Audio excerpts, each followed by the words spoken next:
Like the great Mary Tyler Moore once said, take chances, make mistakes. Pain nourishes your courage, and you have to fail in order to practice being brave. As a girl from a small town with the big world ahead of her, learning to take chances was the best thing that I could have ever done. Hi, I'm Alejandra Torres, but I go by Ale for short. I'm 19 years old, and I'm from Del Rio, Texas, a small border town in the middle of nowhere. I have a younger sister who, in short, means the absolute world to me. Yeah, those teen years really got to her. My mom is a middle school teacher, and my dad's a railroad contractor. Life hasn't always been easy, but it's what makes it worth living. At a young age, I was diagnosed with type 1 diabetes. And no, I promise that it wasn't from eating too much candy. But the diagnosis was really hard on me and my parents, and that later on led to their divorce. So having had 2 large curveballs thrown at me in the same year was really difficult for me to understand a lot of things growing up.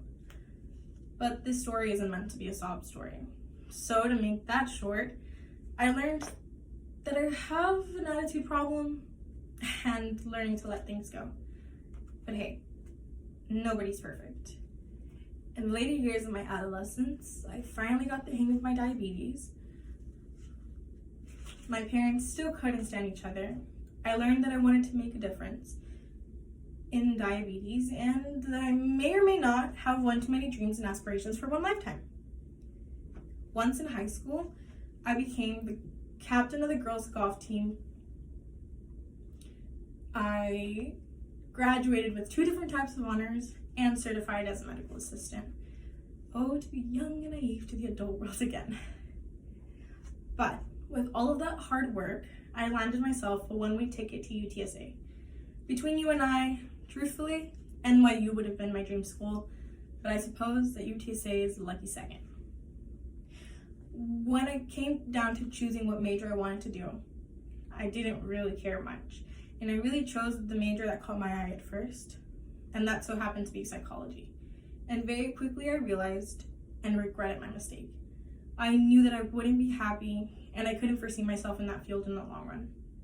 So this semester, I am proud to say that I have changed my major to communications. I'm loving the fact, other than the fact that I really have to worry about proper grammar, I'm loving it. Last fall semester, I began the journey of independence, and I moved to San Antonio after a hard year of living at home due to COVID. The life that I live here is so different than the life back home. It's a life that younger me could have only dreamt of. The daily goals that I set for myself consist of trying my hardest at whatever I may be doing, to be as happy and grounded as I possibly can, and to shop at every thrift and bookstore to have ever been created. It's not a crazy and wild life, but it's serene and exactly what my younger self dreamt of. Now to the exciting part that every young college student looks forward to when it comes to a new chapter in life: love. My chapter in love has been occupied by the same guy that thought a video of me sleeping in class was cute when I was 15. It's wild to think that the person that I am today gets to be loved, gets to go grocery shopping by herself, wear the heels that once fit her too big, and gets to build and create the life that she dreamt of. Similar to my present self, my future self looks like a person that has made it in life. In 5 years, I hope to have faced the struggles I face now and for them to not seem big. In 5 years, I hope that I would have gotten the opportunity to wear a white dress and create the family that I wish I would have had as a young girl. And for all of those dreams that I have in life, like making a difference in juvenile diabetes, opening my dream bake shop, or even singing my heart out in New York, I hope that I never give up on those dreams that to many may seem silly. So to my past self, I thank you for breaking and hurting. To my present self, I thank you for healing. And to my future self, I thank you for dreaming and accomplishing. I may be a simple mess of a person, but I am simply and beautifully me. Ale.